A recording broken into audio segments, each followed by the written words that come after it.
अस्सलाम वालेकुम dear students, कैसे हैं आप? ठीक है। जैसे कि मैंने कहा था कि असाइनमेंट का ये क्वेश्चन हल करूंगा। काफी स्टूडेंट्स को इश्यूज थे इसके अंदर, तो मैंने प्रॉमिस किया था लेकिन थोड़ा लेट हो गया। एनी हाउ, यहाँ पर लिखा हुआ for the op amps circuit shown below find the range of values of the current for which op amps do not saturate. Saturate का मतलब है कि ये जो बायसिंग वोल्टेज है ना ऑप एम्प्स की, इससे ज्यादा आउटपुट वोल्टेज नहीं हो सकती। ये इसकी -15 टू +15 रेंज है, इसकी -10 टू +10 रेंज है। तो सैचुरेशन का मतलब ये होता है कि आपके पास यहाँ पर आउटपुट की होती है ऑप एम्प की, और यहाँ पर इनपुट होती है इनपुट वोल्टेज। अगर आप इनपुट वोल्टेज बढ़ाते जाए, आउटपुट बढ़ती रहती है लेकिन एक सर्टन वैल्यू तक। और वो वैल्यू कहां से डिसाइड होती है? ये जो बायसिंग सप्लाईज होती है, डीसी सप्लाईज होती हैं। तो राइट वाले ऑप एम्प के लिए मैक्सिमम वैल्यू कितनी है? +10। तो +10 के बाद सर्टन अगर बढ़ेगी ना इनपुट आपकी, तो आउटपुट फिर क्या हो जाएगी? कांस्टेंट हो जाएगी, और इस कांस्टेंट को हम कहते हैं सैचुरेशन में चली जाएगी। इसी तरह आप इसको डिक्रीज करें, ये वी आउट डिक्रीज होती रहेगी, लेकिन एक सर्टन वैल्यू के बाद क्या हो जाएगी? कांस्टेंट हो जाएगी और ये फिक्स हो जाएगी। और इस ऑप एम्प की इतनी है, ये +10 वोल्ट्स और -10, इस रेंज के बियॉन्ड आप नहीं जा सकते, उसको सैचुरेशन कहते हैं। ये लीनियर रीजन है जिसमें स्ट्रेट लाइन है, ये सैचुरेशन है। इस तरह दूसरे ऑप एम्प की अगर बात करें तो उसकी जो आउटपुट होगी, क्योंकि उसकी बायसिंग वोल्टेज है -15 टू +15, इसका मतलब है कि वो इंक्रीज होगी इनपुट वोल्टेज के साथ, आउटपुट उसकी भी, ठीक है, उसकी भी आउटपुट वोल्टेज इंक्रीज होगी, लेकिन 15 प्लस के बाद वो कांस्टेंट हो जाएगी, और इस तरह -15 के बाद वो कांस्टेंट हो जाएगी अगर हम वी इनकम करेंगे तो इसकी -15 और इसकी +15 है। हम चाहते हैं कि ये करंट जो गुजर रहा है IA, ये ऐसा हो कि ऑप एम्प सैचुरेट ना करे। वो डिपेंड करता है आउटपुट पर। देखें, अगर जब हम सैचुरेशन लिखते हैं ना, तो हम कहते हैं जो ये राइट वाला ऑप एम्प है, इसकी जो आउटपुट है ना V0, लेट्स से उसको 1 कहते हैं, it can vary between -10 volt to +10 volt. इस रेंज से बियॉन्ड नहीं जा सकती। जो Vout2 है, बेसिकली ये दोबारा ऑप एम्प है, क्योंकि ये इसकी एक ही आउटपुट, दोनों एक आउटपुट से कनेक्टेड है, लेकिन इन जनरल बता रहा हूं आपको, ये -15 वोल्ट से +15 रहता है, इससे ऊपर नहीं जा सकता। अब सैचुरेशन में हमने कहना कोई भी ना हो, ये लिखा हुआ है ऑप एम्प्स, कोई एक भी सैचुरेशन में ना जाए, तो उसके लिए जो कॉमन रीजन है वही हम सेट करेंगे कि आउटपुट उससे ज्यादा नहीं हो सकती। फॉर एग्जांपल देखें, -15 वोल्ट यहां पर आ रहा है, +15 वोल्ट यहां पर आ रहा है, और -10 वोल्ट इधर आता है, -10 वोल्ट और +10 वोल्ट इधर आता है। तो ये ओवरलैपिंग रीजन है, यानी इस बड़े रीजन में भी ये रीजन आ रहा है और इसमें भी आ रहा है। तो अगर -10 से +10 इस रेंज से वैल्यू बढ़ेगी, तो हमारा ये राइट हैंड वाला ऑप एम्प है, ये क्या कर जाएगा? सैचुरेट कर जाएगा।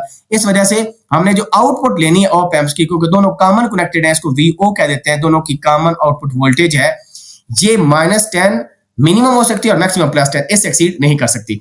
तो हमने एक इक्वेशन निकालनी है जो कि हमारी करंट IA होगी इन टर्म्स ऑफ V0, ताकि V0 को एक दफा हम फिर क्या लें, क्योंकि V0 की फाइनल रेंज जो हम निकालेंगे वो है -10 वोल्ट टू +10 वोल्ट, क्योंकि इस रेंज के बियॉन्ड ऑप एम्प सैचुरेशन में चले जाएंगे। ये रखेंगे तो लीनियर रीजन में ऑपरेट करेंगे। ये भी कर रहा है लीनियर में -10 टू +10, ये भी कर रहा है, ये सैचुरेट +10 और -10 के बाद हो जाता है। इस वजह से हम -10 और +10 ही लेंगे।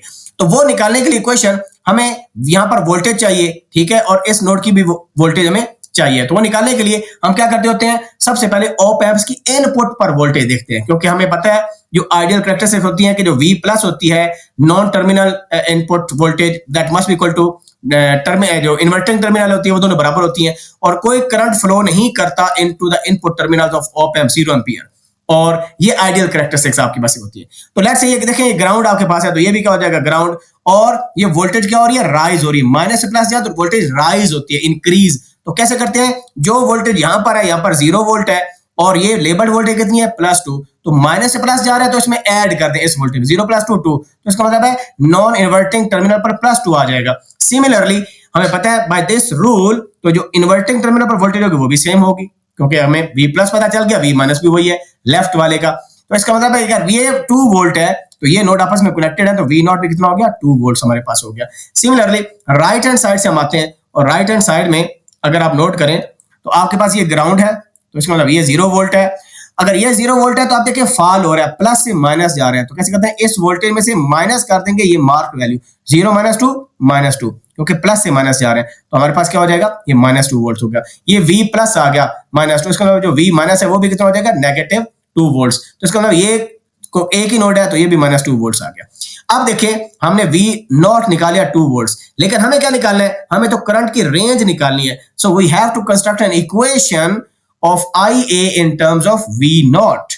अब हमें पता है कि no current will flow into the input terminal of op amp, ये जो IA है यहां पर नहीं जाएगा, यहां पर 0 एम्पियर करंट जाता है by this ideal characteristic of op amp. ये IA पूरे का पूरा यहां से गुजरेगा 2 किलो ओम रेजिस्टर में से, ये IA किधर से गुजरेगा, इधर से गुजरेगा। We know this node voltage, we know this node voltage, although ये फिक्स 2 वोल्ट्स है, हम फिक्स के लिए भी निकाल सकते हैं, but we have to compute range.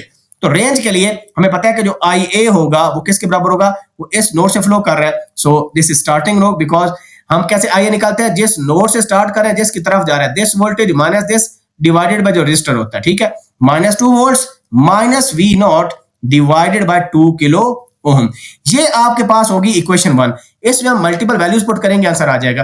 देखिए फिक्स वोल्टेज 2 वोल्ट है ना, तो पहले हम इसके लिए निकाल लेते हैं। अगर हम 2 वोल्ट जो V नॉट निकाला तो इसके लिए निकालते हैं, if V not is equal to 2 volts, ये जो फिक्स वोल्टेज आती है, फिक्स करंट की वैल्यू आएगी, वो निकाल लेते हैं। सो आई हमारे पास तब आ जाएगा -2 वोल्ट्स, और वो 2 वोल्ट्स क्यों थी, तो -2 वोल्ट्स आ गई, माइनस साइन लगा हुआ है, डिवाइड बाय 2 किलो, -4/2 करेंगे, -2 मिली एम्पियर, और किलो जाके मिली हो जाएगा ये। अब हम रेंज निकालते हैं, तो रेंज निकालने के जो केस 1 हम लेंगे, V नॉट की क्या वैल्यू लेंगे, V not is equal to -10 volts, क्योंकि हमने डिसाइड ये किया कि अगर इस रेंज में रखेंगे तो ऑप एम्प सैचुरेट नहीं करेंगे, तो plug this value in equation 1 है। सो इक्वेशन 1 बिकम्स, हमारे पास क्या बन जाएगी equation 1, IA is equal to -2 volts minus, अब ये -10 है तो माइनस माइनस प्लस हो जाएगा, +10 वोल्ट्स डिवाइडेड बाय 2 किलो, तो 10 - 2 8, 8 डिवाइडेड बाय 2 4, तो 4 मिली एम्पियर क्या आ जाएगा, आंसर आ जाएगा।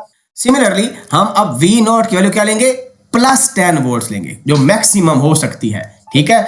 अब हम लेते हैं जी दूसरे केस में, case 2 is V not is equal to +10 volts.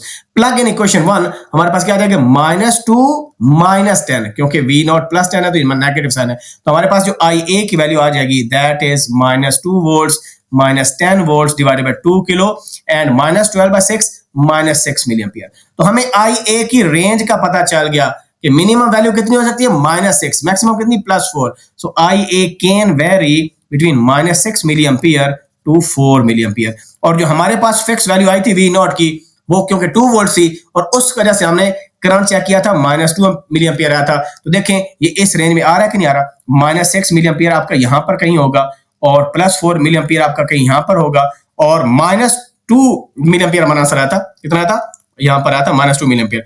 तो ये देखें इस रेंज के अंदर आ रहा है, तो ये रेंज किसकी होगी, ये IA की रेंज होगी, ठीक है, ये किसकी रेंज होगी, IA की। So this is our answer. तो फिर भी आपको कोई डाउट हो, you may ask in the comment section. अपना ख्याल रखें, best of luck for exams, अल्लाह हाफिज़।